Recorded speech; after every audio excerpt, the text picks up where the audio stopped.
Hello everybody, welcome back to another video. Hope you're doing well. We're in a new part of my house that you haven't seen before. I've done videos from my kids' bedrooms. You've seen the dining room table, which I affectionately refer to now as Lego Build Central. But now we're standing in the kitchen, which means only one thing. We're about to cook up some yummy food.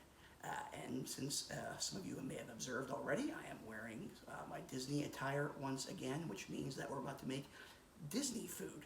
Before we get to that though, it's interesting because I blogged earlier this week on LinkedIn about the ways that local businesses here in Florida are adapting the ways that they're providing their goods and services to their customers, most notably in the restaurant business, right? You have a lot of locally owned restaurants here in Florida who rely traditionally on dine-in only business, have pivoted to expediting the process to get carry-out meals, even delivery service. There's a local owned pizza place that's delivering make your own pizza kits to the house so you can make pizzas with your family from home. Really cool.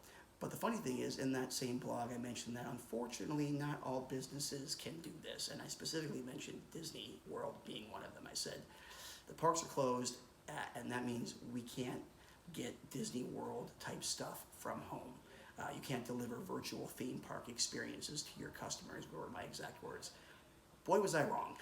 Or perhaps maybe somebody from Disney read my blog and called my bluff, because they have posted this past week 2 recipes for 2 of their most iconic park treats that we're going to make today. And since I'm wearing my Hawaiian themed Tommy Bahama Disney shirt with Mickey, Goofy, and Donald kind of lounging on the beach, one of them is going to be the Dole Whip. We're going to make that tonight. The first one we're going to make, though, this will be a 2-part video. The first one we're going to make is the Disney Churro Bites. They also posted the recipe this week to make your own Churro Bites. We're going to make both today, starting with the churros. It's going to be delicious. Unfortunately, you can only look at it, not taste it, but I'll provide all the details for you to make both of these yummy treats at home. They're easier than you think, or we're about to find out how easy they are. I think they're going to be easy enough for us to pull these off, but we'll soon find out. All right, let's take a look. Okay, back in the kitchen here, and I have my laptop pulled up here on the counter. I don't usually cook with my computer in sight, but just for purposes of this video, we're going to have it here for a second. This is what they're supposed to look like. I don't think mine are going to look like that. I don't really care if they look like that. I'm more interested in how they will taste, and I think we'll get them pretty close. Here's a look at the ingredients. Here, you basically need a cup of water, 8 tablespoons of butter, a quarter tablespoon of salt, some cinnamon, all-purpose flour, 3 eggs, vegetable or canola oil, and a half a cup of sugar. I had all this stuff at home, oddly enough. The one thing I did not have, which I did not even see because it was not part of the ingredients, but part of the instructions that I read later, is you need these, where are we at? Piping bags. I didn't have these. Fortunately, I have a Joann's Fabrics about 2 minutes from the house, of all places, that sold them online. So here's what they are. If you don't have pipe bags like I didn't, you can also use parchment paper. I did have parchment paper, and there are instructions online on how to make your own bags or use parchment paper to get the job done.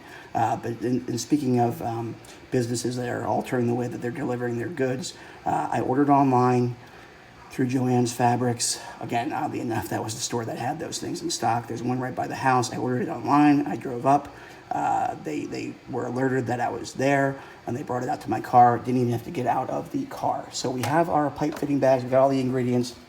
I got it all measured out here. That's right, for you Food Network fans out there. I have my mise en place all set up. I have the flour. I have the cinnamon.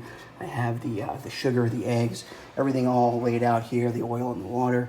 I got my mixing bowls. 8 tablespoons of butter, by the way, equates to basically a stick of butter, so that's easy. So we got everything set up, ready to go. We're gonna mix these things together.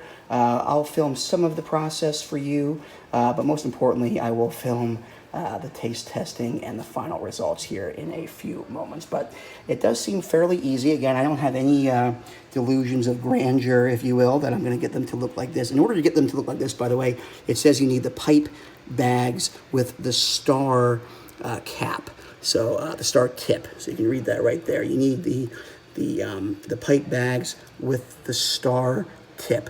These don't have that, I don't think, so they might not necessarily come out uniformed in the sense that they'll have those ridges there, but they're gonna be tasty either way, and that's what matters here. So we're gonna give this a shot. We'll get this going here. We'll get the oil heated. We'll mix the eggs, mix the batter, and we will be back momentarily.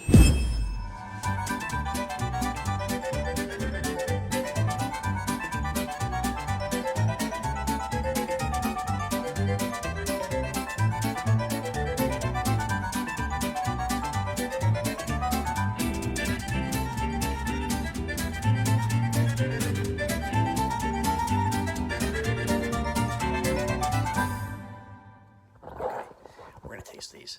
The kids ran away for a second because they had some other things that they wanted to get done. So I'm not gonna let them know that the first batch is done. That'll be our little secret. They'll have some from the second batch. But let's see, look at that. I mean, that, again, doesn't have the same, I didn't have the star tip like I mentioned, so it does not have the rigid pattern in it, but it doesn't matter. I didn't care about that as much as I did the taste of it. The cinnamon and sugar mixture looks just the same. Now we're gonna have a bite and see if it tastes as close as it tastes in Disney World. It does. Okay, oil's still heating. We're gonna make one more batch. I might even let the kids try one, but man, those are good. Like I said, quick tip. The first one, don't make fun of this little guy here, but first one that's actually pretty good. It's like a churro fry, believe it or not. First time I cut the bag a little narrow at the end. By the way, I thought the bags came with these. Little was I was wrong. So it says if you don't have the tips, it's fine. Just cut the bag at the end to the width that you want to squeeze it out of. I cut it really thin or very narrow in the beginning, so it came out like that. And then I had to cut it again to get it to that size. So it tastes delicious. We'll get the kids in here in a second for them to taste theirs, and they'll make some too, of course, plenty of batter left. I just wanted to give a couple test runs just to make sure that it was right. All right, we are back. I made a few batches here. I had to do some troubleshooting a little bit, and one of the things that I'll point out is that the recipe calls for you to heat up the pan on medium high, which is way too high, because what happens is it cooks the outside a lot faster than the inside. So I actually turned it down to more of a medium heat just to get it right. But we've done a couple batches here. One thing that most people who go to Disney and enjoy the churros are, they'll tell you that they love chocolate sauce. So I probably could have been ambitious and done our own chocolate sauce, but we've got the old-fashioned the Hershey syrup there. And we've also, I told you that we're not worried about making the ones that have the ridges on there. So I've made more like churro balls or churro ball bites. This one can go to Dylan. Let me put Emma's on. Dylan, what do you think?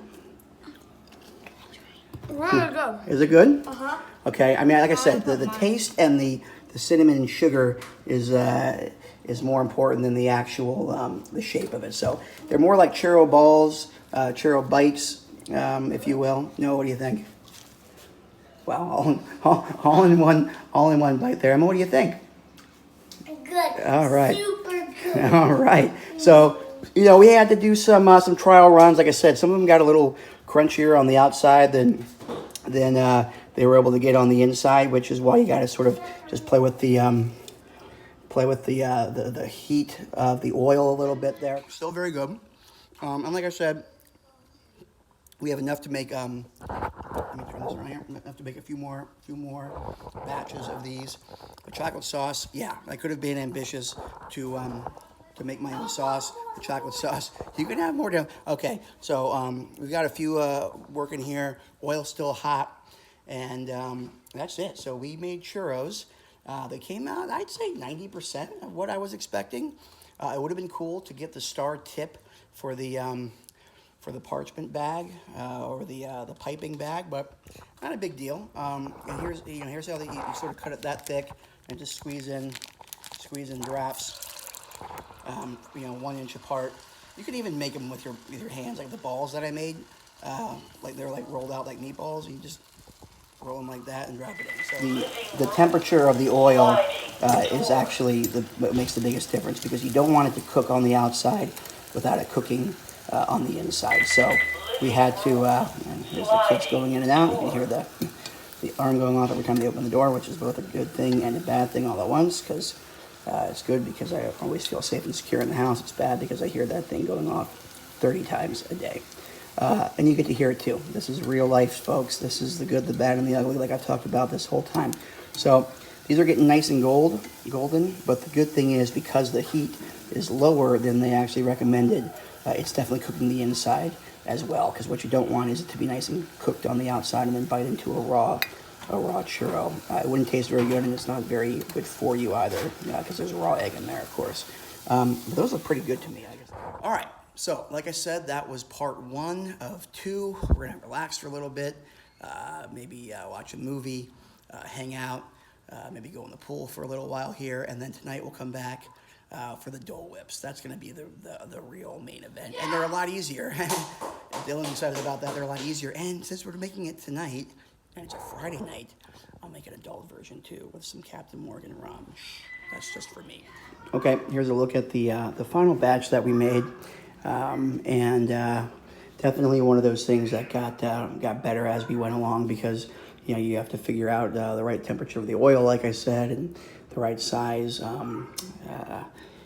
churros bites to actually make. These are all pretty uniform. I drizzled the chocolate sauce over. I made a hidden Mickey at one point, but he's already started to melt a little bit. But this is the final product, and I'm pretty pleased with how it came out. The kids are happy. They love it.